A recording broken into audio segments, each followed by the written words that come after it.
এখনো কিন্তু দেশ এবং আমরা পুরোপুরি মুক্ত হতে পারি নাই।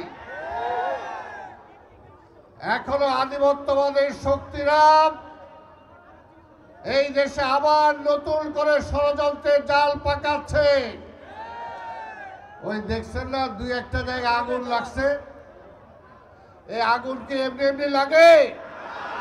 লাগে না। সরকারকে বলবো, ইউনূস সাহেব,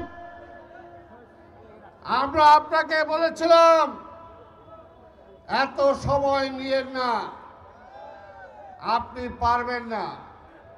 6 মাস 9 মাসের মধ্যে নির্বাচন দেন, নির্বাচন দেন নাই।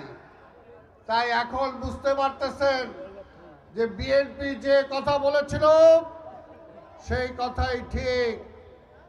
তবে যারা ষড়যন্ত্র করতেছেন তাদেরকেও হুঁশিয়ার করে বলে দিতে চাই, যত ষড়যন্ত্রই করেন, যত আগুন লাগানোর চেষ্টা করেন, মানুষের মনে যে আগুন জ্বলে আছে সেই আগুনে আপনার ছারখার হয়ে যাবে।